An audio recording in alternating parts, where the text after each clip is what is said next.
Ready to go? I'll find it. We'll call the regularly scheduled meeting of Legislation and Administration to order Tuesday, January 12th, 7:30 a.m. And the first item on the agenda is approval of the minutes from the December 8th meeting. Move for approval. Support. Been moved and supported. Is there any discussion? All in favor, say aye. Aye. Opposed, same. Motion passes. Public comment. We have a few victims in the public this morning. Is there anybody wishing to comment? I guess not. Seeing none, we'll continue. Number 3 on the agenda is the Commission on Aging millage ballot language for the 2010 election. It's page 11 on your packet. Identify yourselves, please. My name's Georgia Durga. I'm the director of the Grand Traverse County Commission on Aging. Ralph Safardini, I'm a member of the Commission on Aging Commission. What can we do for you? We're here to ask for approval of our ballot language for the 2010 millage election. We're asking that we be put on the August primary ballot, and we're asking voters to approve a renewal of our 0.5 mils for Commission on Aging services. That's, it's a little tiny bit of an increase because we got rolled back by Headley. I think we were rolled back to 0.4828, and we're asking that it be brought back up to 0.5 mils. So it's basically a renewal. Larry? So initially, you were going to go for a renewal of the existing millage rate, and then you were going to ask for an increase, and I think the increase was potentially for the Traverse City Senior Center. I don't know, I can't remember. There was some discussion about that. So at this point in time, you're not going to have a separate ballot issued for both. You're just going to go in and ask just for a Headley amendment increase on the existing one and just go with that one. Is that what you want to do? Is that the plan? Well, there's a separate ad hoc committee that's meeting for the senior center. Okay. And they are working on that. But most likely there will be a tenth of a mil that they'll be asking for to be put on the, I'm thinking, November ballot. Okay. But we're just focusing on Commission on Aging. All right. There are 3 proposals that I'm aware of, and I think Road Commission proposal is going tomorrow. Going tomorrow. So there's the renewal of the Commission on Aging operating millage, that's this one. There is the Road Commission request for you to consider a millage for road construction. That's going to be talked about tomorrow. And then there's a third request that Georgia talked about that's in the works, that is this additional, I think, expected to be a tenth of a mil request for you to consider for funding and operating a countywide senior center through the senior center of City of Traverse City. Okay. In addition to that, the Commission on Aging has asked you to consider putting the renewals on the August ballot and the new millages on the November ballot. I believe that we have it in here. Do we have the Road Commission millage in here? Oh, thanks. That's tomorrow's packet. Yeah, I know, but I'd hoped it would be in here. But that request, I believe, is also for August, right, Chris? Correct. I think they would also like to go in August. That's initially what they wanted to do. I think they still do. So you're going to have to make some, well, first of all, you've got 3 requests. This one obviously is a renewal, so, you know, you're going to have 3 requests that come before you, and basically you have 2 agencies wanting to be, one wanting to be a standalone as a renewal. And I think there's some sense to the idea of renewals being separate from new initiatives, so that the voters are not confused by the issues. But anyway, that's the situation. The Commission on Aging is the one that has their ballot language ready. They're ready to go. This has been reviewed many times by Bob Cooney, by Lori Spencer, so I think we're ready to go with this one. I don't know what the timeline on this is, but obviously they need to get, they're already moving, but they want to get moving with language and get some advertising out and those kinds of things, the committees. So really, I guess I'm suggesting that if we're not able to do this in January, hopefully this can be wrapped up in February. The nice thing about February is the 2 committees that are meeting on these different ballot issues Road Commission and Commission on Aging, today's and tomorrow's meetings will be combined in February. And, you know, you'll be able to talk all together and maybe wrap those up. And in talking to Ross Richardson last Friday, who's one of the people on that committee along with Mike, I think that the idea is they will be ready to go with some ballot language in February to bring back to this Yes. board to consider. So you'll have all three together to look at. This merely, though, is a renewal of a half a mil that's been going on, and the only reason you're asking for the increase, well, it's not really an increase, you're just asking for a renewal of the original half a mil. Beth, did you have some? I do. Have you had several millages on the ballot in 1 year before? Have you made a practice of separating out the renewals and the new millages? I don't think we've separated renewals and new millages since I've been here. But I'm trying to think back, Commissioner. I frankly don't know if we've had renewals and new initiatives. There was only one new initiative since I've been here, and that was the 911 millage that failed. And I don't know if Georgia, were you with that one? I don't think we had any kind of other ballot initiative at that time. It was standalone. Right. Okay. So no, so this is kind of a new circumstance for us. Okay. Also, and I talked with, maybe Mike can fill me in a little bit on this. I talked with Ross over the weekend about the senior center and funding of that, and I believe that they're going to be making some kind of a presentation, the ad hoc committee, to, is it Ways and Means, or Board of Commissioners? Ways and Means next week. Okay. And the question that I had for him was, when you look at the information and the numbers and the people who use the senior center, it is pretty obvious that the city is kind of shouldering the cost for this, and that it should be maybe spread out somehow more fair. And I know that we talked about the millage being fair because it spreads it out evenly across the county, which is a good point. But the other thing I want to know is, are there funds available for the county to go ahead and already put money into the senior center as it is without going out for that millage through the existing Commission on Aging millage? And I know, and I've talked to you about this before, and I have, heard about the funds and the surpluses in some years and not in others, but I guess I haven't seen that data in writing to know. What I want to make sure is that the funds aren't already existing at the senior center that we could put into the funds aren't already existing with the Commission on Aging to put into the senior center before we go out and ask the voters for a millage for that money. I think, and I think that that's a reasonable discussion to have when we talk about the senior center millage. I could turn it over to Georgia now and ask Georgia if you believe that there's money within the 0.5 of a mil that would be able to support. And I think it's $165,000 roughly that they're short on every year that has to go in from the city general fund. Put 100 in. It's 100 every year. Do you feel that there's sufficient funds in your Commission on Aging millage to handle that cost? We already give them money. We give them, this year, I think we're giving them like $46,000, which is a big jump. We used to give them $5,000 to make this a countywide senior center network, which is, our goal has been that for several years, is to expand into the outlying areas. And so I think we might be able to do that 1 year or maybe 2 years, but then after that, and plus we have wait lists for our services. We're looking at how we're going to decrease our wait list.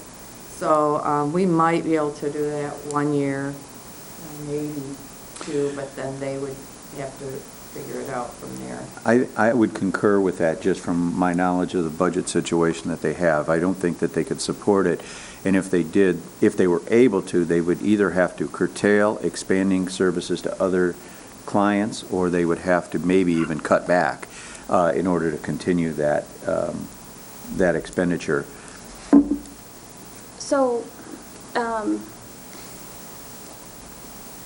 the language here does not prohibit you from using some of the Commission on Aging funds for the senior center. Let's just say that the money were there.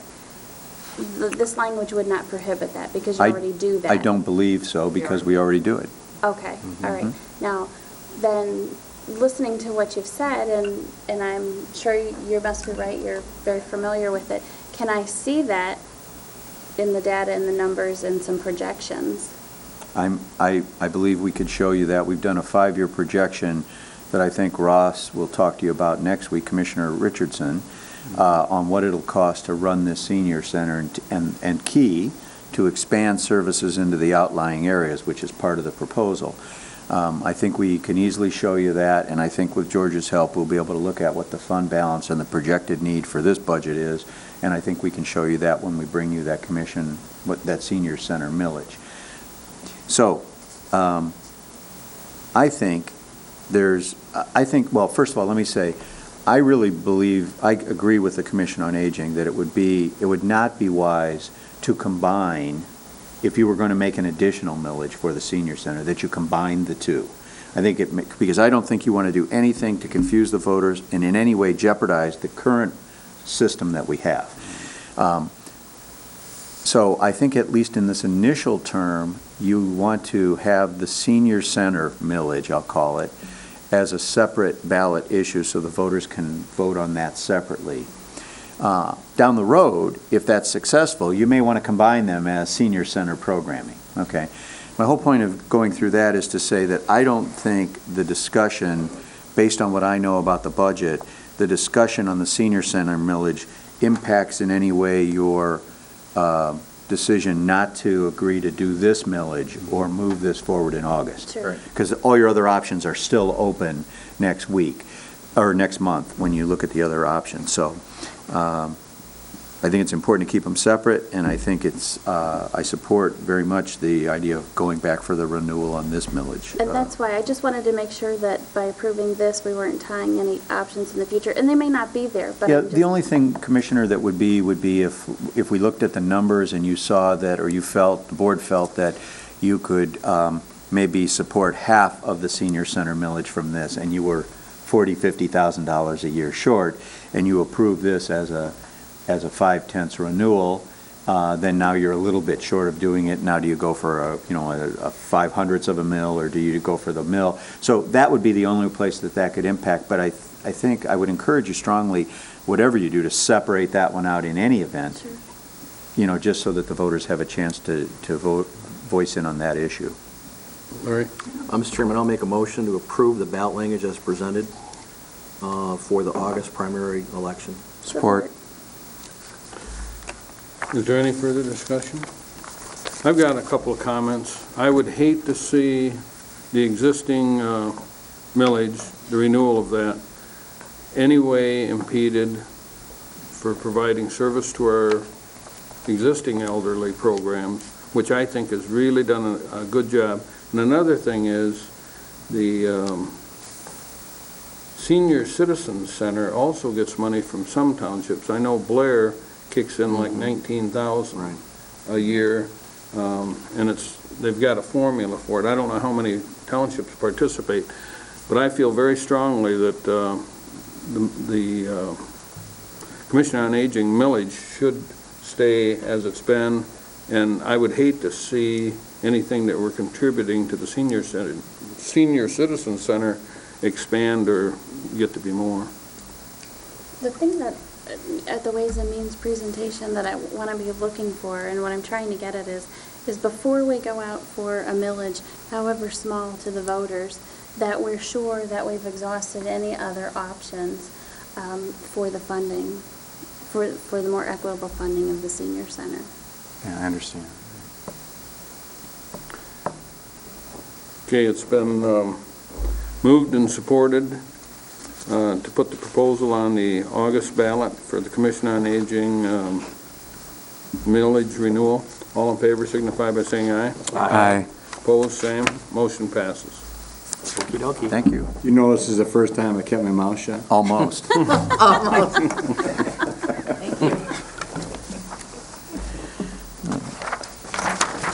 I hope you get over your laryngitis soon. Next item on the agenda is Human Resources. Under A, a new job classification, custodial supervisor, page 16 in your packet. If I could, let me start with this, Arlene, real quick. I want to give you a brief history of this. For several years now, well, we run a custodial crew that works from 4 till 11 or 4:30 now till 12:30, excuse me, 4:30 to 12:30. We've run this crew historically now for years, and we've done it without any supervision.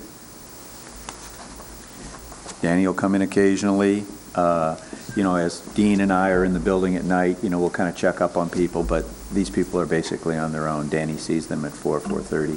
It's never been a situation we've been completely comfortable with, and in the past, years ago, we had some issues with it. We've always preferred to have supervision on that shift. And while I've asked Danny to come in and check on him at night, he doesn't get into town from Empire every other day, and so it's not working this way. For the last several years, there's been a request at my suggestion to have a supervisory staff over this group. And I've turned it down in the budget request every year when it came to me just because of funding issues, not because of need. There certainly is a need. Well, Danny has done some more research. He has talked with the schools who implemented a supervisor in their custodial crew, and what they found was that the efficiency that was brought about by having a supervisor there to actually oversee and go from building to building, because we have 8 or 9 buildings that they're in that night, that they brought about enough efficiency where we might be able to do it without any additional crew. We do have a crew leader, but he's really not functioning as a supervisor. So what we're basically asking for here is to take one of the existing positions and upgrade it to a supervisory position as opposed to an additional position. There is money in the budget to cover it through a half-time position that is not filled, that we'll be able to take the money from that to fill.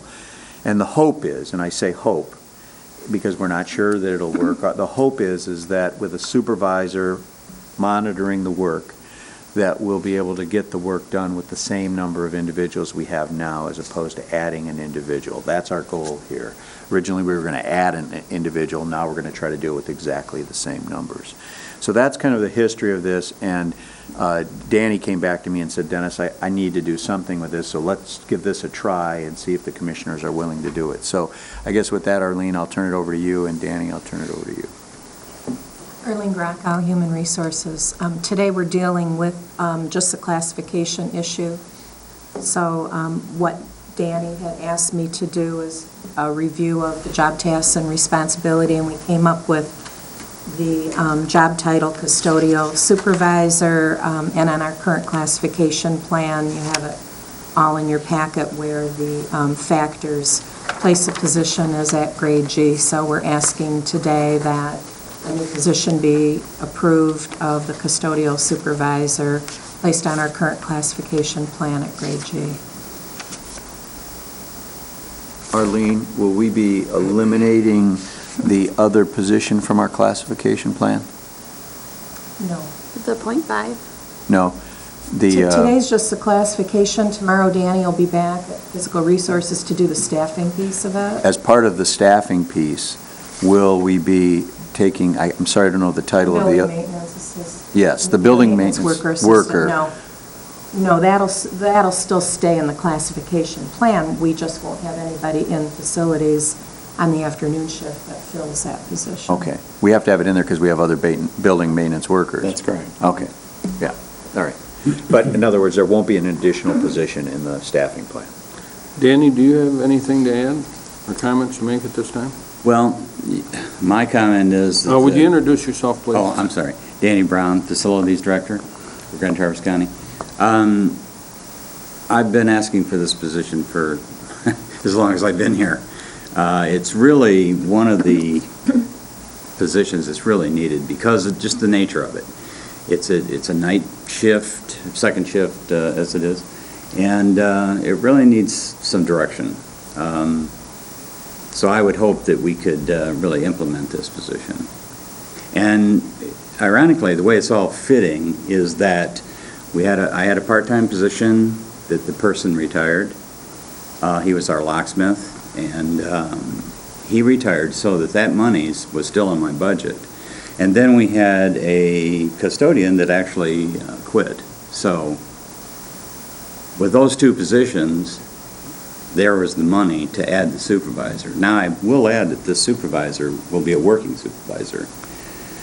In other words, when people are off or on vacation or whatever, this person will take up some of that slack as well. So it's just not a supervisor, it's a working supervisor.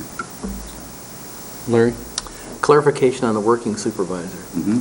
I'm trying to envision someone being a supervisor on a night shift, and I don't know how many people would be working at that time on average, but 9. 9. So would they just be going from building to building? And Yes. just doing a check sheet or something like that?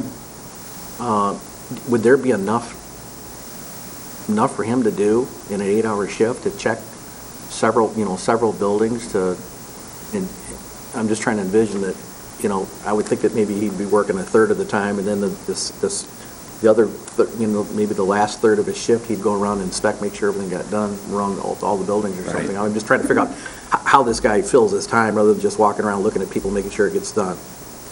Well, there's always some deficiencies, I should say, in our process. There's always room for improvement. So I would hope that, my vision of this position would be to really improve the cleaning quality and to implement some certain things. We spend a lot of money on paper products and things like that.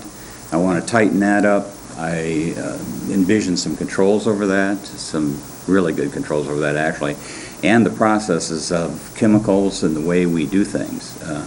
Currently, we have people that would rather use this product than this product. Well, we want to standardize this so that it's much more efficient and it could reduce costs as well. So, yes, I could envision this person being very productive, actually, and saving the county lots of money. Remember, we're eliminating custodian, and so, we have to make up that work, either through efficiencies or with this person. So this is not going to be a person that's just going to be, kind of strolling from building to building. They're going to be moving supplies, monitoring people. They may spend the first 6 months doing more observation than actual cleaning, but there are tasks that they will be doing regularly, and we're not even convinced that there will be enough time to get everything done under this scenario. I'm not anyway, but we'd like to give it a try if you'd let us and see if it doesn't improve things. Beth? So you mentioned the custodian position that's vacant then, that is in that evening shift, right? That's correct. And then you had .5 from a locksmith that retired. That's correct. So are you planning on refilling that because you're We already using it? have. We've done that from within.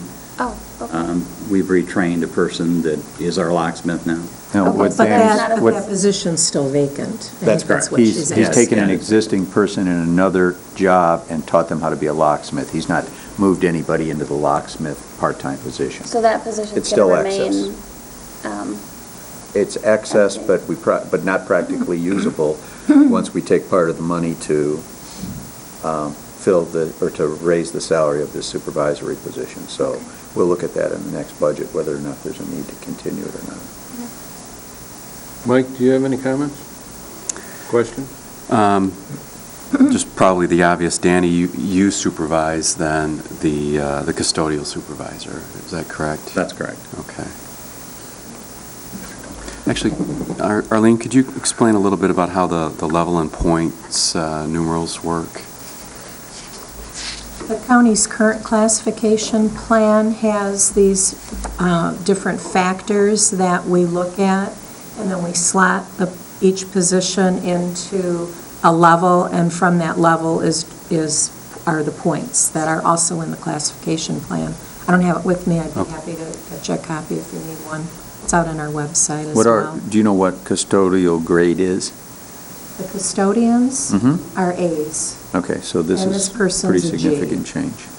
The maintenance worker assistant that was the lead, or is the lead currently, is a C, grade C. So it's going from C to But this G level G. is comparable to our other mid-level supervisors in the AFSCME bargaining unit, which, we're proposing to put this job in that bargaining unit as well.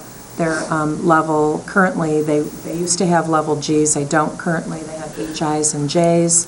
They're all mid-level supervisors, the GI deputy directors, chief deputies, and a couple of the elected official offices, the GIS coordinator.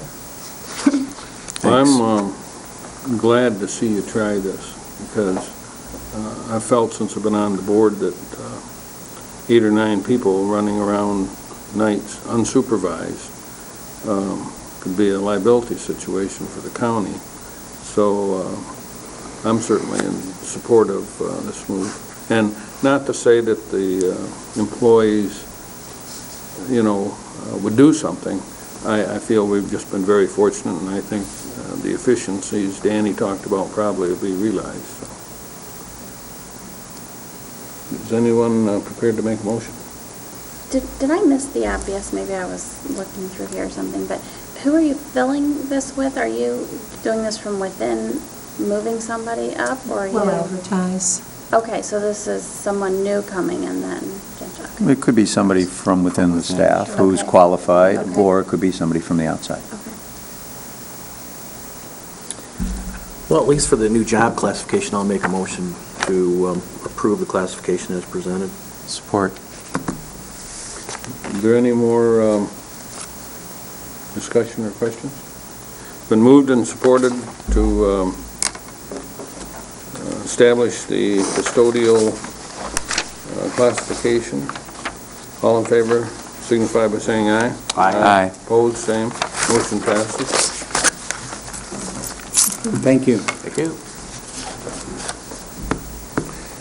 Next item on the agenda is under number 4 also, Human Services, the Siegel Ad Hoc Committee. It's on page 21 in your packet. Good morning. Would you identify yourself, please? Good morning. Jen Seaman, Human Resources Director. Morning. Morning.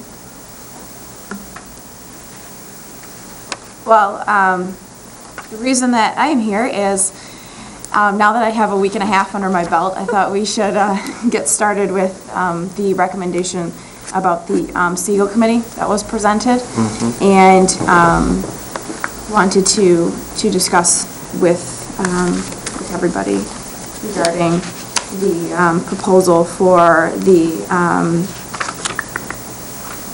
committee, which would be some commissioners as well as 3 county commissioners and 4 members of the general public, if that is still on board and on track to move forward, as well as the timeline of 3 to 4 months to have a recommendation developed.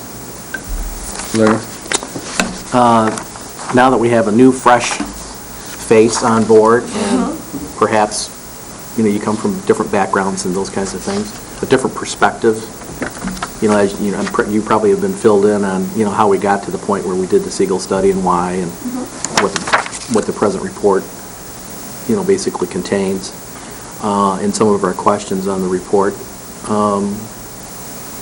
Do you have an opinion or a suggestion in terms of how we might best go through a process to validate this report, or give us more of a comfort level in terms of, what certain recommendations are and certain obstacles are that, people have brought up that want reconsideration, those kinds of things? Do you think this is a good way to proceed, or would you suggest a different way, or do you want some more, given that you're newly on board, would you want a little more time to think about it to make a recommendation to us?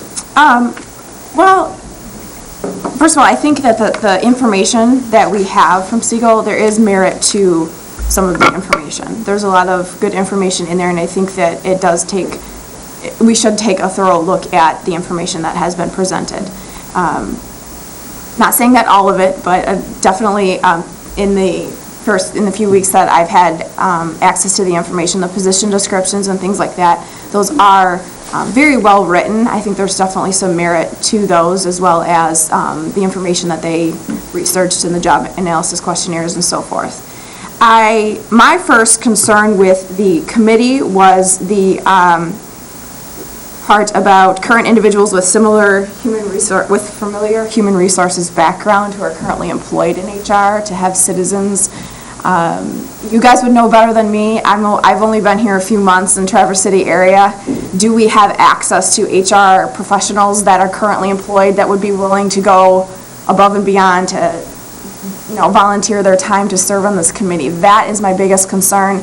The caliber of individuals that you might get for someone volunteering. I know there's been a lot of pressure on HR individuals, at anybody actually, working with limited resources, people working more hours with limited resources. Do we have access to individuals that could serve on a committee that could provide valuable information and input to such a committee?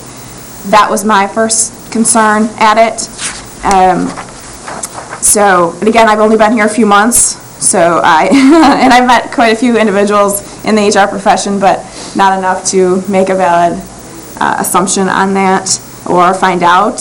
And maybe we reword it to say with X number of years in human resources. So if we've got some individuals that have been retired or that are in the area that might have more time, then they could donate their time. I guess that was my first concern at this. But I think it's definitely some valid information that would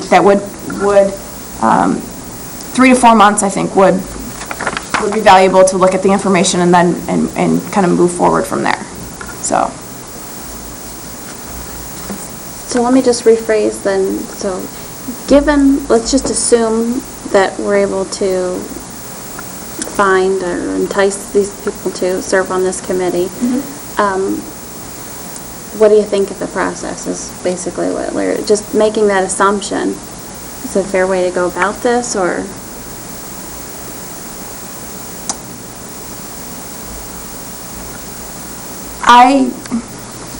I guess that's hard for me to say. I think it's a fair way to go about it. I would also ask to be a part of that committee as well. I know there's no member, it says HR would be available. I would actually ask to lead that group, being new to the organization, to the county, I should say, being new to the county and having different viewpoints from other areas.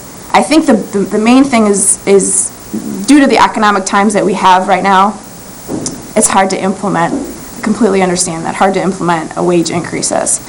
However, at the same time, we do have employees at the county who are valuable employees that would, if they were to leave the organization, would take a long time and money to replace. So there's different things to look at, different avenues to look at the entire process of the Siegel Committee, or that the committee could address. What are some key positions in the organization? What about longevity? Have we looked at those sort of things in terms of longevity, people eligible to retire? What if we have a situation where we've got all of a sudden 5 people that retire in key positions? What would happen to the county? Can the county continue to move on? So I think there's an even bigger avenue to look at, that the committee could even look at more globally with the county as well. So I have some ideas on that. I think that the committee would be 3 to 4 months would be advantageous to look at what Siegel has produced. And, maybe they might need more time, and we could come back and say we need some more time at that time. But I definitely think it's worth 3 to 4 months of my time and of individuals' time to look at this further. I'll follow up. If we are unsuccessful in attracting individuals with extensive human resource background to help us out for 3-4 months, probably primarily for the reasons that you've given us. And that, to be honest with you, when this was presented, that was my only question is, are we going to be able to pull people out of the community to do this thing? If they're retired, they're out of here. They're somewhere warm for the most part. And, the people that are working, they're probably just jammed.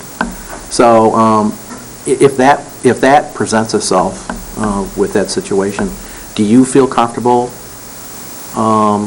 going through this process? Or would you want to make another suggestion in terms of the process? I think we could move forward.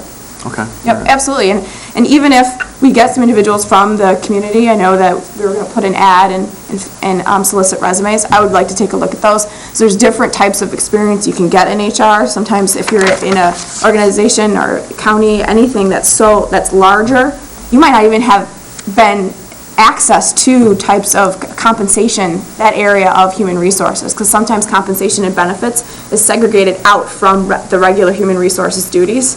So I would like to also take a look at resumes of individuals that are interested to make sure that they have, necessary qualifications as well, because there are different types and HR within human resources that they might not even have access to compensation and class studies and different things like that as well. So. Well, I think if we go in this direction, I agree with you. I think you should lead the process. And further, I think you should be the one to make the appointments. It's your team, your evaluation. So I guess that's the way I would handle it.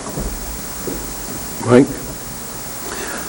Just a quick question for Dennis. As I recall, when we were first discussing the ad hoc committee, Dennis thought there was a pretty good likelihood, I believe, that we could find some HR people in the community that would be willing to do this and would be probably pretty well qualified. I don't know for sure, but... Well, we've actually received one individual who's retired who has sent in a resume, who is interested, and I based those comments on the fact that we were able to get someone to assist us on occasion for key positions from other HR agencies, the schools particular, who have donated their time, volunteered their time to help us do interviews of important candidates. So what I was saying was we've had some indication of it, but of course, I don't know if this process is, 20 hours of time over 3 months or 60 hours of time, and that's where Jen, I think her point is legitimate. We're just going to have to kind of see. The one thing that I know I expressed to you before, and I'm not real clear on, that I'd like to get clarification on, and that was there were some commissioners who felt that it would be advantageous to have citizen volunteers on this, even if they did not have HR background. And I know at the time I suggested to you strongly that you not do that. But I think there was some indication from commission that they thought it might be good to have a couple that didn't have any HR background. And so I mentioned that to Jen, and that was one of the things I wanted to get clarification on from you today, because that's kind of an important aspect of it. I think, I've told you that I think that they should have an HR background, because it's quite technical, and you're reviewing the process. I haven't talked to Jen about that, so I don't know how Jen feels about that. For example, the memo dated November 5th from you, and I remember that conversation, 3 commissioners and 3 to 4 HR people, and I'm still of the firm conviction that, for example, if we choose to go, I think it should be a 7-member panel, and I think we should have 3 HR and 1 citizen at large, because I hear all kinds of comments out in the public about public employment, and I think it's important that we advertise that position on this committee, and we get some feedback from a responsible citizen. Well, it's certainly the decision of the board. Whatever you want to do is fine. We'll advertise it any way you want. But this is the reason we brought it back to you, is we wanted to get some clarification on this. And I really wanted to be in a position when we did this. And I apologize to the board, because some board members have come to me and said, I thought we were going to advertise this in November, and we were going to bring it back to you in November, and we didn't.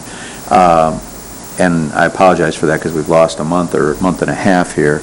But I'm glad that we're doing it now with a new HR director. Right. If it was me, and you know this about how I feel about this, if it was me, my recommendation to you, if we wouldn't have gone through all of this, would be, you don't need a committee to look at it. First, have your new HR director look at it, who's not had any interest in it, and let them draw some conclusions. But my experience tells me there's enough concern on behalf of the board that even with that, you're going to want to look at this process. And so I see no reason to delay it. Let's do it at the same time. Commissioner Inman, with all due respect, I don't agree that Jen should make the appointments to this committee. I think she should review all the applicants, and she should recommend people to you, but you need to make the That's fine. appointments. That's fine. I'm with that. Yeah, I would agree with that.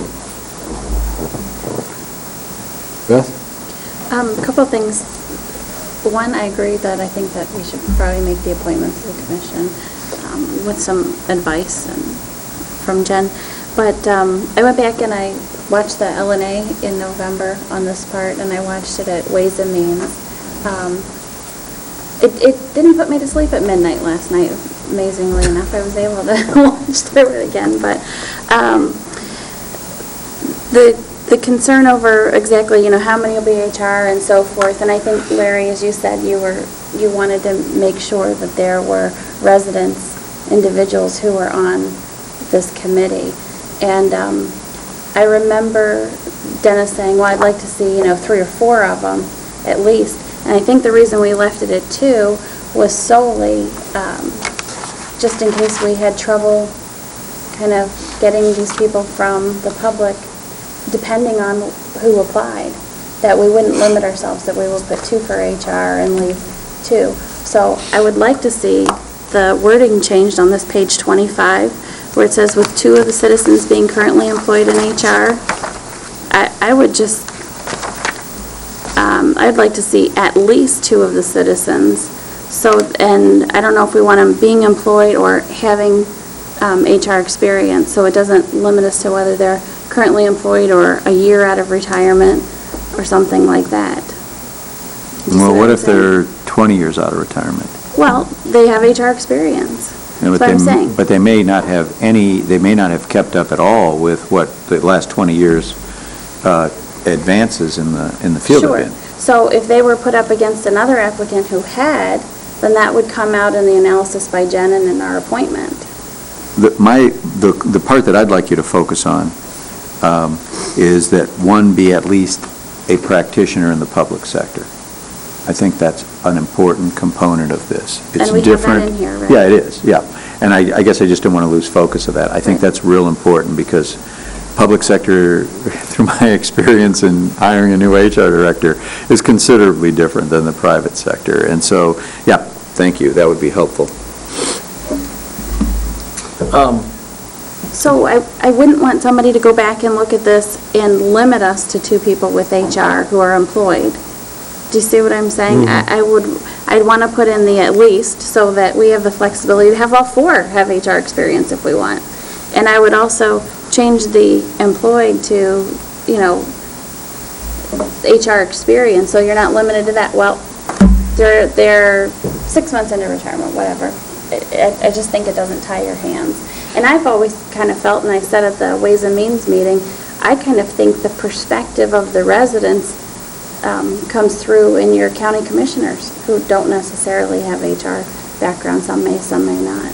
Yeah, So- I mean, that'd be... Well, and I think that the people with HR background that you appoint, they're all citizens too. It's not They're concerned exclusive. about the tax dollars and those kinds of things. But I think you could make those decisions when the applications come in. We'll advertise it all those ways, and then you pick a team that you feel comfortable with, and I think that'll work out well. A question, at what level of human resource? I mean, are we looking for somebody that's a administrative clerk? Or are we looking for someone that's been a human resource director? I'm expecting, I haven't talked to Jen about this, or Chris, but I would suggest that we put in there with experience in compensation and benefit programs. And see, anybody can apply. And then, as Jen reviews them, pick the best ones, the ones that have the best experience. We'll give you all of them, and then you go from there. But I think you, as Commissioner Friend said, I think you want to keep it somewhat broad so that you get a good application list. You want to get as many to choose from as you can. So, you look at their experience, and if there's someone who has experience designing those things and they were a clerk, I don't know that you'd want to omit them, or vice versa. So let's see what we get. But And then, as we'll do. you said, the problem could be if you get someone 20 years out, well, that comes through in the analysis. Exactly. I don't think we need to take any action on this other than have staff proceed. That's fine, as long as, so Jen will we'll get this advertisement in here in the next day or two, And then Jen will review all the applications. We're going to keep kind of a short timeline on this, so we can get it moving. Right. And then we'll bring those back to the L&A committee, or the Resource Management and Administration Committee, I guess, next month for review. And then, I don't know if you're going to appoint a team to look those over for appointment. I have one question and one suggestion. The suggestion would be, in not only, obviously you're going to advertise it, but getting a hold of, for example, I think I mentioned to you this, the Chamber of Commerce, and getting some of the larger organizations, public and private, that are in our community, and sending a targeted letter to whoever, their head of HR or CEO or whatever. Yep. And also, we'll ask Jen to, not that we want to target them, but we'll ask Jen to take it to the, what's the local organization, Jen? Tara. Tara, it's the public, it's the HR community organization, which is public, private, it's, but it's primarily current practitioners, but there are some that are not. So we'll get it there as well, but we will definitely do the chamber, because that could get us some business representatives. Okay, and the question I had for you is, as far as commissioners, we just asked anybody who was interested to send you an email or a letter. Have you received any? Well, I think we could discuss that. We can do that. For example, at Ways I and was Means. just kind of curious, how many of us were chomping at the bit to be on this? Well, now that Jen's here, I'm sure that'll change. I'm sure everybody will want to be involved. Well, thank All you right, for that thank you. direction. Thanks, Jen.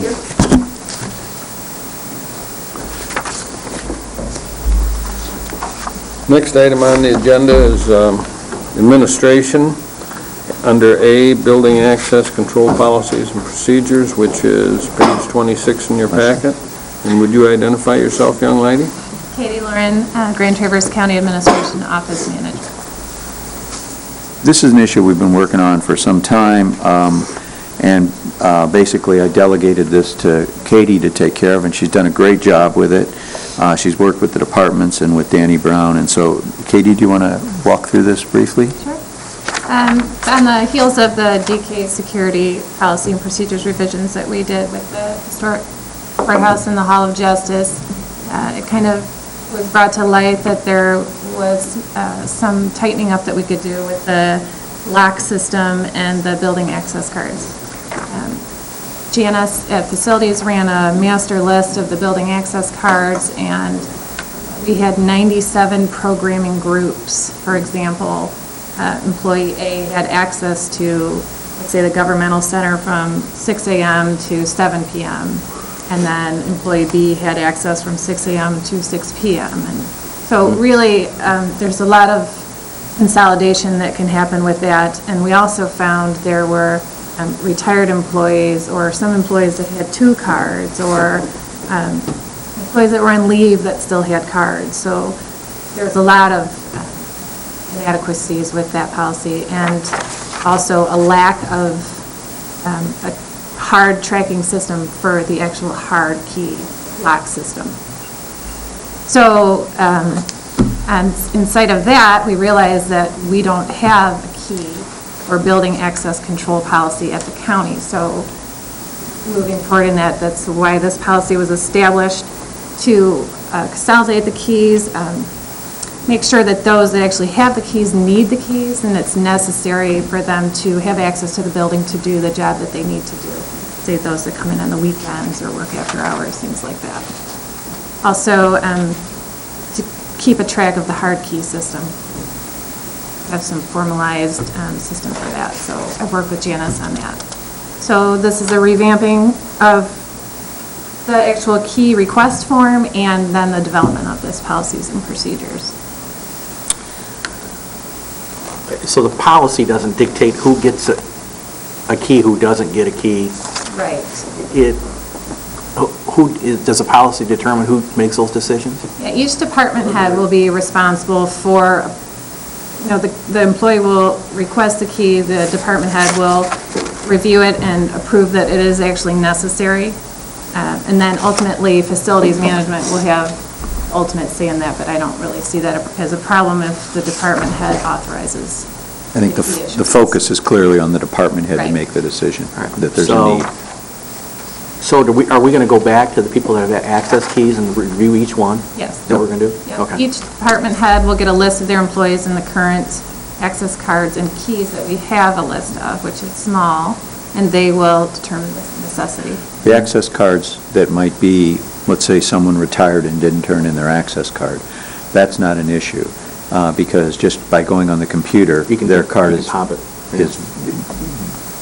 Deactivate. deactivated. Thank you. The more critical issue, and this is becoming less of a problem because we have less and less keys, is who has keys, where you have to rekey a lock or something like that. So, one of the things, we want to try to do is, really kind of limit the number of those. So we're hoping to take a big chunk of those names off the list. I know I have an access key. I mean, I was given one whenever you first started the access key program. We'll let you know when that Yeah. is actually deactivated. Yeah, I was going to wonder when you... Make an extra trip. Dennis is going to delete it just to get back to me. But I still owe him lunch. But it has, for me, it has been, just for one commissioner, it has been helpful to me to come in on weekends to pick up go through my, drawer, whatever you call it, I've got, Mailbag. my box or whatever, Joe. and pick up board books and packets and everything else. So that part has been good for me. But other than that, I don't need an access. Other than that, that's really all I need the access for. But that's a valid Right. reason that you need to pick up your information so you can Right. do your... Right. Can I Yes, have a question? Katie, you and I haven't talked about this a lot. I've gone over the policy, but the one thing, we had that issue that came up with the sheriff about wanting an access key and wanting his employees to have their photo on it. And, we feel that's a bad idea because it just identifies where Where the people can building go is. to the building to get in if Yeah. someone loses a key. Did we put anything in here about, how the keys will be or what you're allowed to do with the key in terms of, changing the key itself, the access keys? No, not the physical properties of Okay. the... You think it's necessary? Maybe it's not even necessary that we do that. Well, with the lamination of the badges, it would actually destroy the magnetic properties of the key. I mean, you could... Okay, so it's not really but an we issue? could- It's not an issue right now? Right. Okay, that's fine then. Thank you. Beth, do you have any comments? Beth had a couple of questions, and I talked with Katie about those.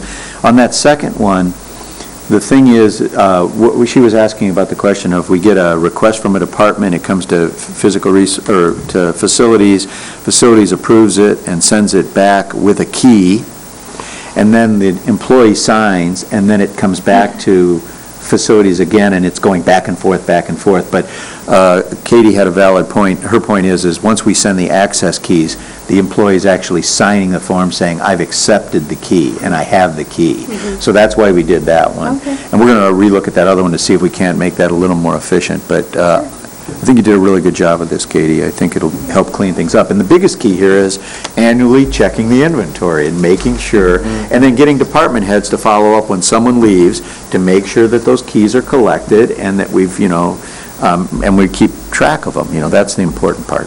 Yeah, I think this is important to have, and I really commend you guys for updating it, and, well, not even updating it, putting it in place. Yeah. and- Yeah, thank you. Good. And just to follow up too, I met with DK Security in December. We talked about doing a security assessment for the governmental center, and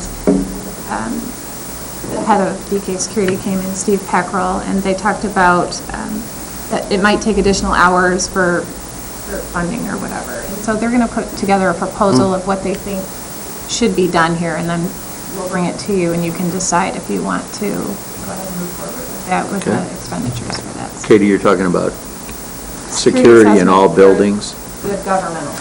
The cost of doing a security assessment for this building? Exactly, and what it Okay. actually entails. And All right. So we're looking for an approval to approve this as presented? Okay. Move I've got for- one question. Okay, go ahead. Under your inventory/audit section on page 29, well, 29 in our packet anyway. Yeah.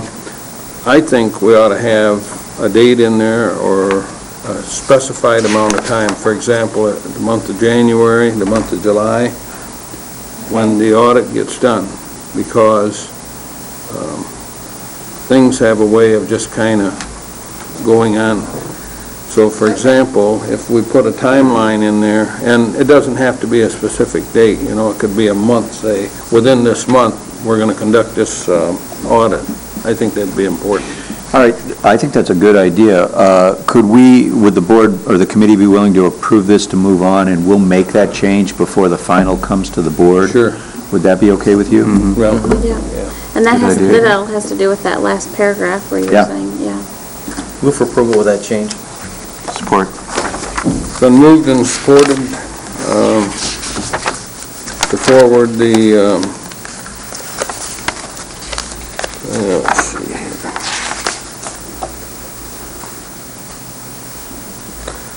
The key building access card policy. Any questions? Any comments? You're all set, Katie? It's been moved and supported. All in favor? Aye? Aye. Opposed? Same. Motion passes. Thanks, Katie. 5B would be Chris, page 32.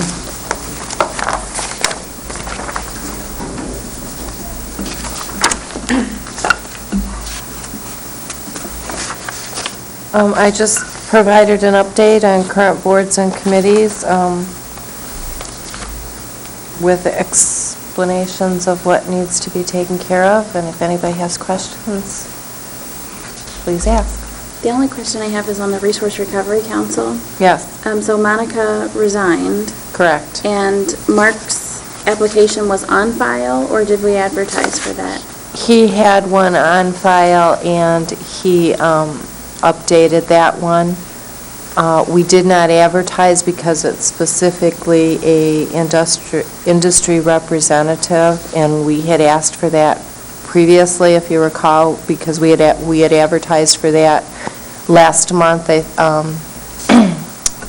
can't think of the gentleman's name.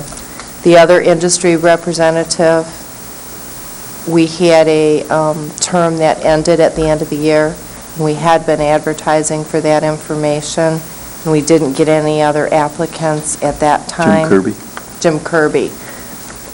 So we didn't re-advertise. We did ask, Bob went ahead and asked or talked to the Resource Recovery Council people about it, and they usually have industry reps that attend the meetings, and so Okay. he encouraged applications at that time. Okay, and so you're saying that's that when we the had Mark. advertisement was only like a month off or something, is what Correct. you're telling me? Okay. Somehow, I didn't receive Monica's letter. It's in the packet. Yeah, no, I've got it in the packet. Oh, okay, that's how we received it. Right. Okay, yep, we got it. Okay, you want to take these one at a time then? Yeah. Okay, and Resource Recovery Council, the recommendation is to approve Mark Bevelheimer. Do we have a motion to that effect? Move for approval. Support. Been moved and supported to appoint Mark Bevelheimer to the Resource Recovery Council as the industry representative for the remainder of a three-year term ending 12/31 of 2011.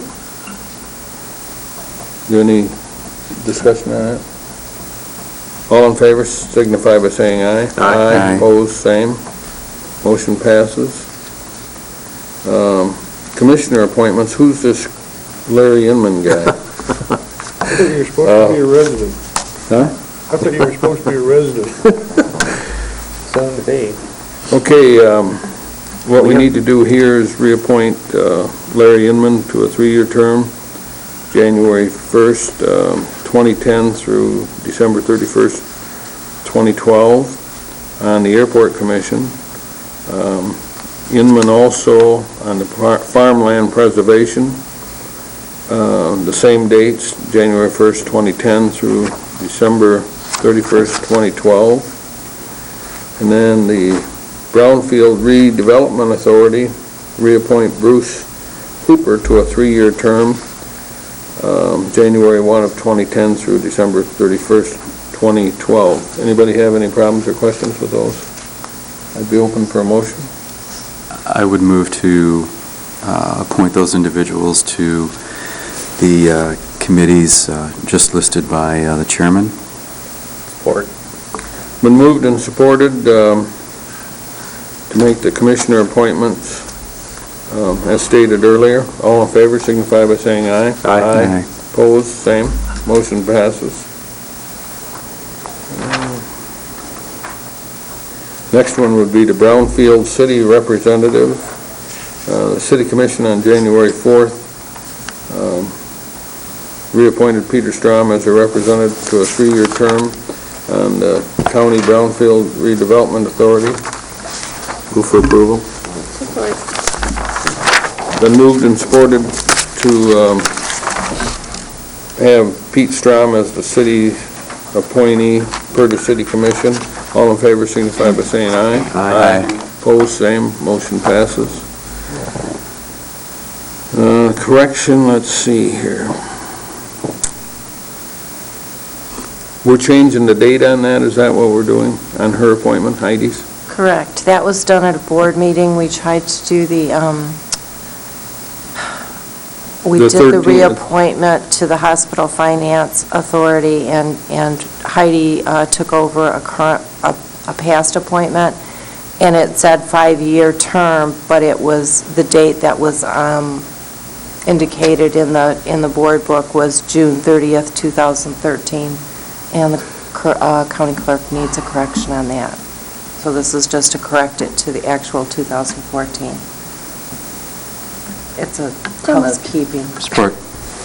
Been moved and supported to correct from June 30th, 2013 to June 30th, 2014 for the appointment of Heidi Shep on the Hospital Finance Authority. All in favor signify by saying aye. Aye. Opposed, same. Motion passes.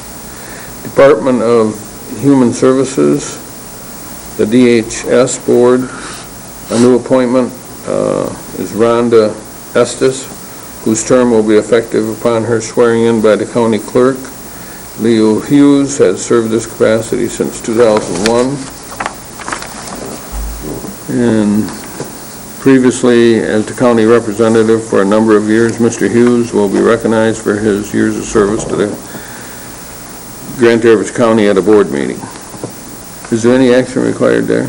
No. Okay. And then community mental health, we don't have any applicants? No action, we just, we will advertise again for that. The terms are both expiring on March 31st, so we'll go through the process. We had just received those letters, so I provided those letters for your information.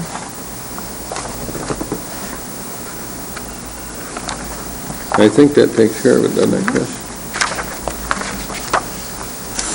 Let's see, is there any unfinished business? I just want to ask you, since we were talking about appointments, did you get, I had emailed you regarding a potential policy for appointments? If I did, I haven't seen it yet. Okay. I went through those policies, Commissioner. Some of them were, I think what we could do is, and I haven't talked with Chris about it, I think we could take some pieces from each of them That's exactly what I was and kind of come up with one that made sense. A lot of them did not have timelines for advertising, which I think is one of the goals, is to kind of try to put some timelines. So, I'm going to work with Chris on trying to, put something together on that's workable for all our appointments, and so we were working on that. Just because Larry hadn't seen it, I'll just let him know what I had sent is, I had talked to Chris about the appointments and having a policy regarding those.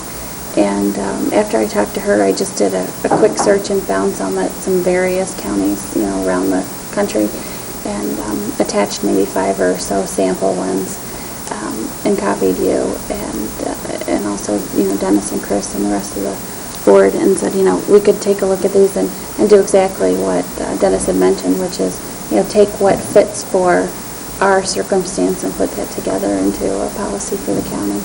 Okay, I remember a short conversation you and I had regarding that, and I'm definitely in favor of that, Why reinvent the wheel? And Beth at least took the time to come up with all the information, so it should make it fairly easy. All right?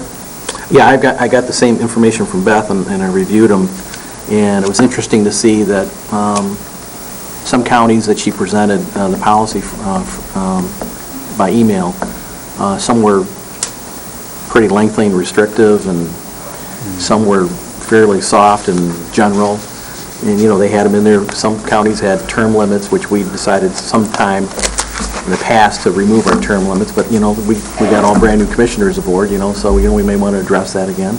And the ones I included were not intended to be best practices, but just Yeah. kind of a smattering of what was out there. But, what hit me when I reviewed them was, to my knowledge, we don't have anything in writing that really explains the process that we use. And so what I did is I went online and I hit grandtraverse.org, and I went in and I couldn't immediately identify where to look for board appointments on the main page. So I keyed in board appointments on the search side, and it came back, no match. So I started going through all the different departments, and I figured, well, it's got to be under Board of Commissioners. So I went under Board of Commissioners, and then under that, it was under Board and Committees. And then it was kind of like a two-paragraph kind of a thing that we have boards and committees that the Board of Commissioners appoint, and it listed ones that were vacant as of '08. I think, end of '08. Go back and look, there were like 6 of them listed, and I think it was 11 of '08 was the ending date of those. So I'll check that. check that. So I think it just brought up another point, is that, maybe we can make it, if a member of the public is trying to figure out what board appointments that we have available for review, or what all of our board appointments are, the ones that we appoint to, so we can keep applications on a file. We got to find an easier way to work our website so people can find them pretty easily. If you didn't look under Board of Commissioners, you never would have found There is boards and an committees. item on the homepage. So I couldn't find it. Well, I couldn't identify it. One example that I didn't include and I took out, and I looked at it real quickly, so maybe they did have a policy, but I think it was Macomb County in Michigan, because a lot of those weren't Michigan. But they had, I came across them when I did the search, and I didn't see a specific policy, so I didn't include it. I just pulled it out at the last second. But they actually had a really nice central page that kind of collected all of the information. And what I could do is go back, and I still have it in my file, and forward it, and that could kind of be a template on how we organize the information. It had everything right there as far as the application, the various boards and so forth. So it might be a nice template, so again, Right. we don't have to reinvent anything. And Exactly. we just stick our policy right on that page. They may not have a policy, like I said, I can't remember, but I'm thinking they did. I think it was Macomb. Yeah, I think it was Macomb. Okay. One other thing I noticed, it's not related to the appointments, but it's related to the policies. The county policies, you really have to dig down through, and you have to find them in HR is where they're located, and I think we need to kind of pull the policies out, and so that it's easier for people to access the policies, and that's something I talked to Don about, and we're working on too, to try to find a better location for that. Not that All we good can't do suggestions. those things, Yeah. but this does fall a little bit into the communications conversation that we had last week. I mean, so- Yep, it absolutely does. Right.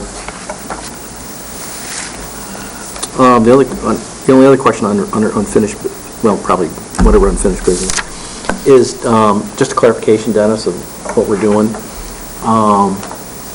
Katie did get us a date for the discussion about the makeup of the Board of Public Works. I think it was February 17th. So she sent a notice to us. It was a joint meeting between the Board of Commissioners, Board of Public Works, and Resource Recovery, is how she's labeled it. So my question for you is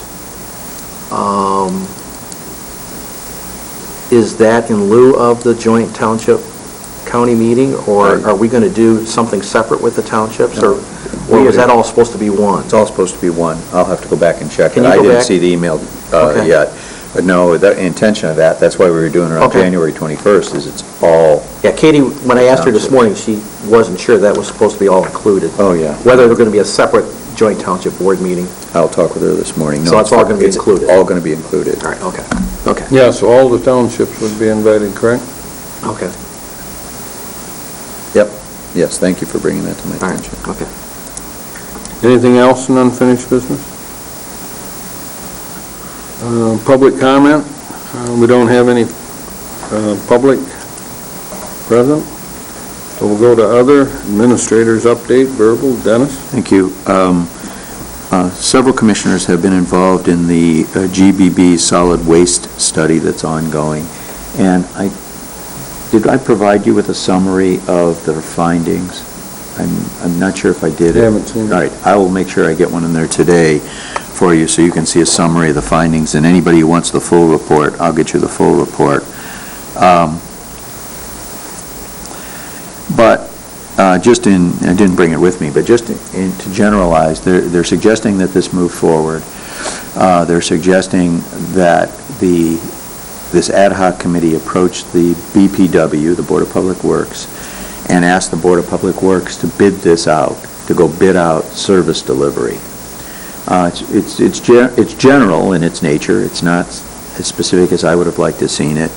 But one thing that they were very specific on is a timeline. Yes. Which I think will be very difficult to meet, quite frankly. They're suggesting that this go to the BPW, and I understand they're coming to the BPW, not GBB, but the ad hoc committee this month. And they're suggesting that the Board of Public Works accept that and prepare to bid this out and decide on a funding mechanism for operating this by May of this year. And they're saying that if the Board of Public Works can't do that, or won't do that, that they're recommending that the individual municipalities go out and either set up an authority or bid it themselves. It's a very, very aggressive timeline. In my opinion, a little bit too aggressive, because my experience in this community has been, we can come up with what we think is the right,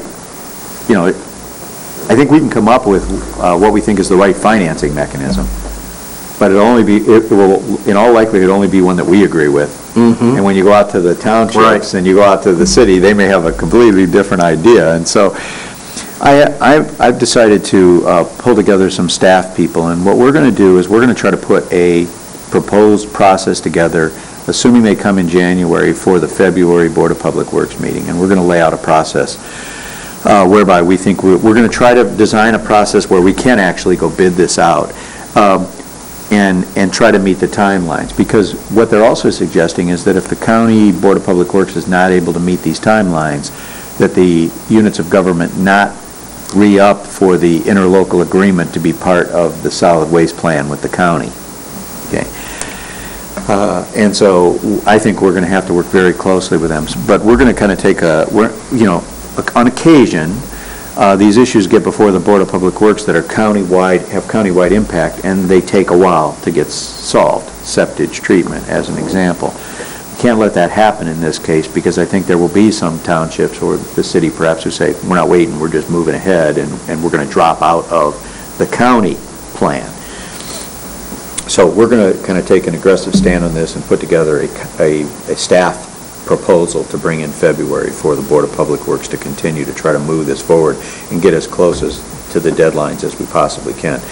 Another problem with that whole issue of financing, and I'm kind of surprised by that recommendation, but that issue of financing to be decided by May, my understanding was several of the communities have said, we're willing to move forward, but we want to see what the numbers of the bids look like before we make a decision. And I'm assuming that depending on what the bids look like, that can impact the financing mechanisms that are most affordable. And so there are a number of issues that we have to kind of deal with here. Another reason that it's important to try to keep this together, in my opinion, is we provide other services, all the things that our resource recovery department does. And while this may replace curbside, or may replace recycling bins, we still do electronics recycling, household hazardous waste collection, education in the schools, and other things that we need to continue to have a mechanism to fund. So there's lots tied into this, and I think it's a very aggressive timeline. So we're going to be aggressive in trying to address it, and I wanted you to know that. Larry? I'm glad you brought that up, because there was a presentation at Acme Township that kind of presented the findings of the report, and when they came back with that timeline, I just about fell off my chair.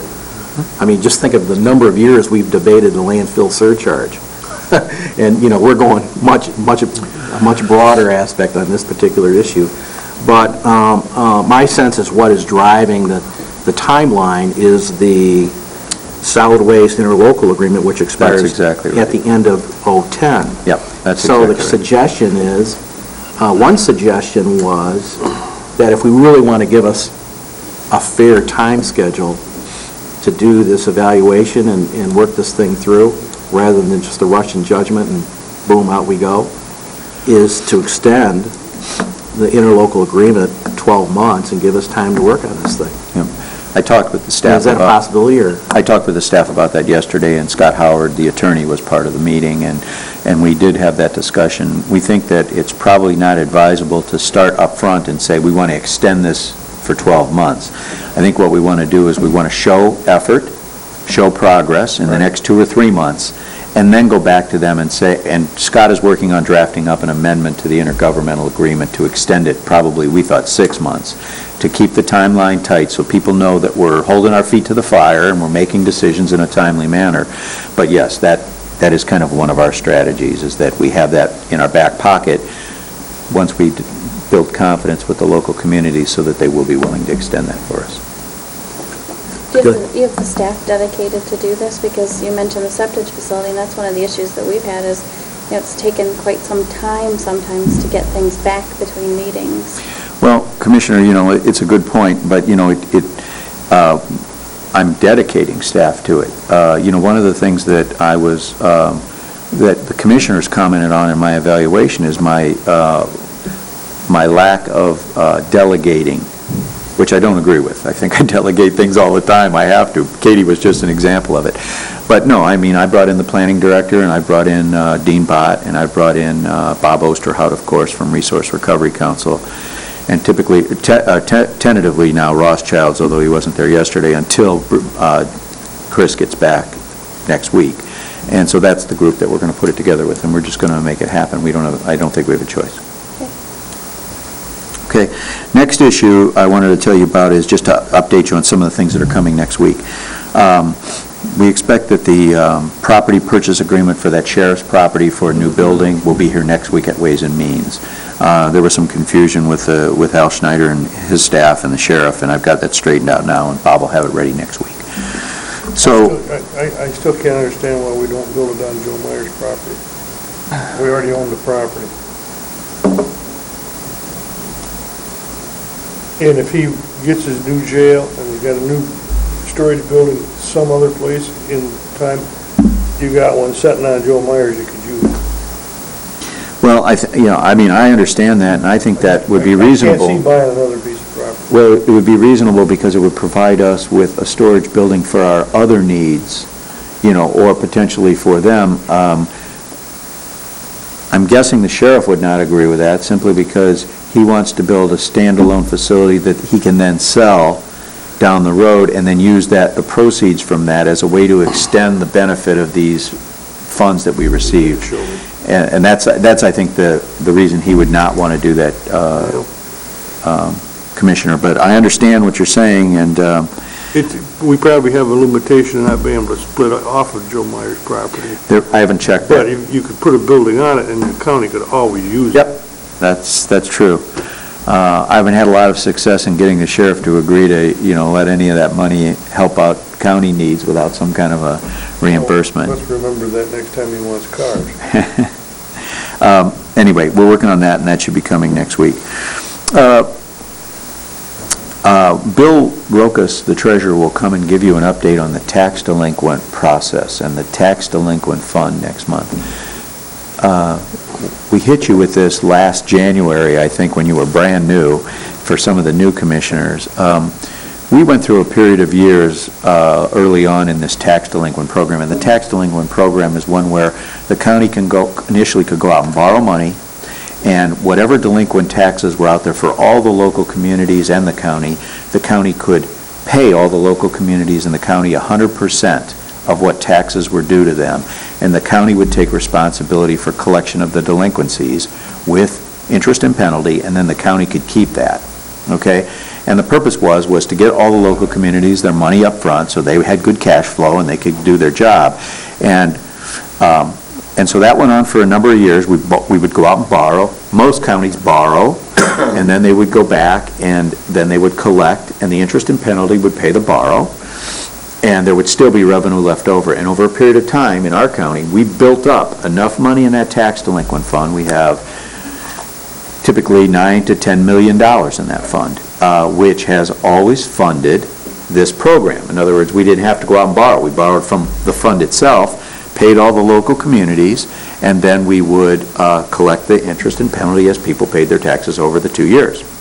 So does that mean for years, not that it's a bad thing, but the fees and the interest charged were pretty high? I think it's set by state law. I believe it's 1.5% a month, something like that. So yeah, they are. So that has worked since I've been here. And in fact, if you remember, Bill Rokas came last year and said, I don't know if I'm going to make it this year because the number of delinquencies are up and the amount of revenue, because of people paying the delinquencies over time, is down. So Bill and I met this last week, and right now as of the end of December, he anticipated being about $1.8 million at this point, short from where he was last year. Okay, now that can change. We're talking about $10 million, $10 million in delinquencies. That still may change. Bill's going to come talk to you about that, kind of present the history of the program, and just let you be aware of that. We will probably start the process, or ask you to start the process of preparing for a tax delinquent bond issue in some amount in the event that there is not enough revenue in that fund to pay off all the tax delinquencies. Actually, what we did last year, we paid everybody off except the county, and then we just waited until the cash came in. We had enough cash flow that we were able to do that. He's concerned that this year there may not be enough cash flow, or the amount may be too high to allow the county to do that, which will mean we may have to borrow a small percentage of it. It'll be the first time in probably 9 or 10 years. So he will come talk to you about that next week. And what we're suggesting, though, is we initiate the process, but you don't decide until that last minute when you need to, and we only borrow if absolutely necessary. So why don't you be aware of that? Can I ask a quick question on that, just so I Sure. know a little bit better? You're saying that that's set by the state, and Grand Traverse County is one of the few counties that are able to kind of self-fund that versus other counties who have gone out to borrow. Well, let's say that there are more that borrow than don't borrow. I don't know the numbers. How come the other ones have to borrow? reserve Are they money. not putting that, They never reserve the money. they never reserve? Well, the they may money? reserve it, or they may reserve a part of it. We use part of it. Okay. We use about $500,000 of it a year in the general fund budget. We've done that. That's by county board policy for years and years and years. But also their delinquencies might be much higher. Their collections might be much lower. They may not have the opportunity that, that we do here. Okay. What Well, do it's we a have- good practice by the county. I just wondered why. Yeah. What do we have in that fund? 8 million? Yeah, it's between 9 and 10 million usually. 9 and 10 million? Yeah. And it's really important to us because, boy, when the bond councils come in and calls. look at where we're at, and they see we have a fund that has 10 million sitting there, and then we have a fund balance that has 9 million sitting there, that makes them really happy, So it's important for us to preserve that fund, but the issue is if the economy continues to go in the way that it is, it will gradually Put more stress on it. diminish that. And in fact, tactically, we may want to borrow, because we are so far below our borrowing limit. We may want to borrow and keep that, some of that fund balance there, just Keep it because in there. Yeah. Yeah. So we're going to look at those issues, and Bill will come talk to you about it next week, and he may actually bring the initiating resolutions next week for you to consider. If not, it'll be in February. We talked about resource recovery zone bonds, and you approved the county being the zone last month. Towards the end of this month, there will be general meetings to invite the public in and to invite developers in that will be held by Economic Development Corporation to actually solicit interest in those bonds. And so I just wanted you to be aware of that, and you'll be getting notice of those. In terms of strategic planning, it may be me, but I'm a little bit confused on where the county board wants to go with this, and I think there were some differing opinions. I think some commissioners wanted to look at the issue of the process itself, which I think should be looked at. And then I was kind of proposing that we focus primarily this year on your annual goals and objectives. And I just wondered if the board might consider, you might think about this, whether it might be useful to have 1 or 2 county commissioners that might work with my staff, with me and my staff, in order to develop what the design of the agenda will be for our strategic planning session. I think it would just be helpful for me to have some input. I have a real simple Great. viewpoint. I have a very simple viewpoint on this process. And that is, we have a strategic plan that goes out to 2012. I can't remember, 13. Well, it's I mean, really like a it's two-year visionary- plan. It's a and visionary we're gonna thing that's update out a it. couple of years. Yep. And at least now, we have a consensus, unless that changes, that we're going to do the full, on every election cycle, we'll do the full blowout review and have a more large public process, get involved department heads, those kinds of things. And I think that process, as Beth indicated in the previous meeting, we need to just to do another quick review, but I don't think we need to do that immediately. I think we can do that in the summer or the fall of this year to make sure we're set for the first part of January after the elections, to make sure that we're happy with that process and moving forward. I think the big concern right now is, in my viewpoint, is having a meeting to talk about what might be the subsections under the strategic plan that will end up being our work plan, or the things that we know we're going to have to tackle this year, to make sure that we're aware of everything that's going to hit us this year, for the most part. I know there's going to be a lot of unknowns, they always do, but and that we have a time schedule, and we have staff or county commissioners dedicated to addressing these issues as we move forward the year, rather than just not having a work plan. And that will help you have a work plan as well to help guide us along. So my feeling is, we schedule a meeting sometime, we gave Katie and I and Dick met a week ago or whatever, and we talked about throwing some dates out to the county commission, that let's, if Jim's available, if he's not, we'll just do it ourselves. Let's sit down and talk about what we think is going to hit us in 2010, and let's get it on the board, prioritize it, and let's get a schedule going. And if it needs to go to committee, or we got to ad hoc, or if we got to get more joint meetings together, or whatever we got to do, assign it to staff and get that rolling now. And then the expanded process, I think we can review in the summer and the fall to make sure we're ready for next year. That's very clear to me. I think that's what I want to do. That's very clear to me. Is that what are the other commissioners okay with that process? That's the question I have. Because I know, Beth, you had some concerns about, we have to look at that process again. Are you okay with looking at it in June or July, or do you feel that needs to be done now? That's really the question. It's fine if we do it in June or July, just so Okay. that we do it. Yep.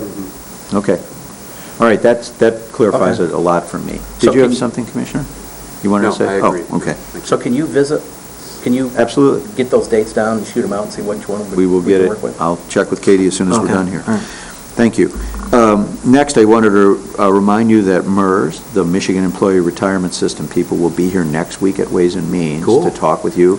Remember, about 4 or 5 months ago, we asked you for questions that you had for MERS, and we've provided all those questions to MERS. Whoever gave us questions, I know you did, Commissioner, and they will be bringing answers back to that, and they're coming to meet with you just to kind of discuss with you the MERS program. You wanted to know, are there other options for us? Do we have other possibilities? I think some commissioners may have some questions about that hybrid plan and what the hybrid plan is like.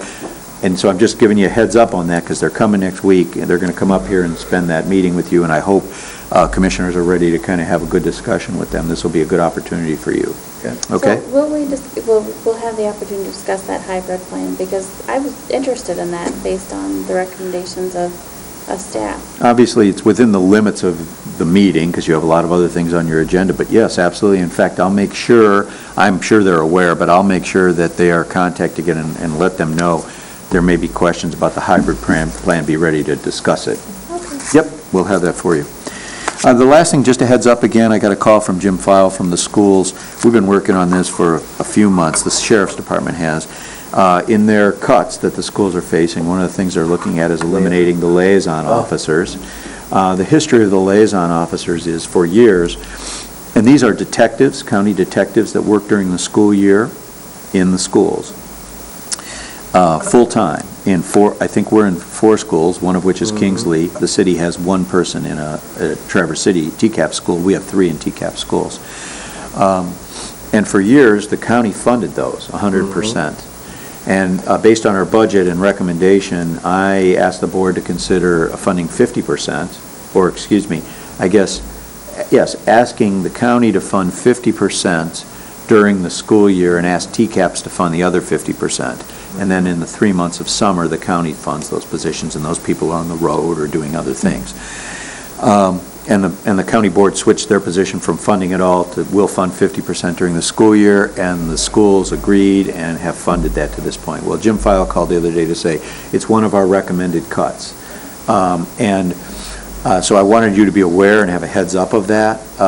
Jim asked me where I thought you would be on it. I told him we have not discussed it. We have new board members that were never involved, but that my position on it would be, as it was at that time, that my suggestion to the board prior to, without discussion from the board, was continue to provide the same amount of effort in the schools, because the sheriff has indicated it's important to be in the schools. Yeah, it certainly is. And so what I was saying was, we wouldn't stay there full-time, we would be there in the schools half-time, because we have resources to allocated for half-time. So I just wanted you to be aware, that's just kind of what I talked to him about, where I thought this might go, but I told him that I would have this discussion with commissioners. But I think it's very likely they'll cut that program. I think it's likely the sheriff will be back in here saying, you need to find a way to fund it, so we can have them in there full-time. But you're going to be in a position here, and then the obvious other impact is, 30% of 3 officers, there won't be any revenue to support them the rest of this year, if that happens. So if we cut and say, no, you can only be in there 4 hours a day because that's all the money we have, someone's probably going to get laid off, or, something's going to have to change, because we can't continue to fund the 3 positions unless you add more money back into the budget. Excuse me. So I wanted you to be aware and have a heads up of this. It'll be coming in the next month or 2, I'm guessing. Kingsley has said they're going to continue to fund it, so that officer is okay. So just wanted to get that information to you so you know. Do you have a dollar impact? I will. I don't have that number now. I don't know what that number is now. Okay, that's all I have. Wow. Not much, huh? Anybody have any questions of Dennis? The other, is Jim going to Florida? Yes. In fact, Jim left Monday. Okay. And he won't be back for 2 or 3 months. He won't be back till, I think, the 18th of March. I don't understand why anybody'd want to leave. Jim Leeson? I mean, I think we would be okay without a facilitator. John Syke and I will probably do it, if that's okay with you. Why don't we have John and you do that? John and I have been meeting on it, and John had been working with Jim through the strategic planning process. Okay. So if it's okay with you, let's try it. That way we won't have to spend any money. Okay, all right. And Good. we'll see what we can do. Good meeting. I'd be open for a motion. Move for adjournment. Support. Favor? Aye. Aye. Good meeting. Very good meeting.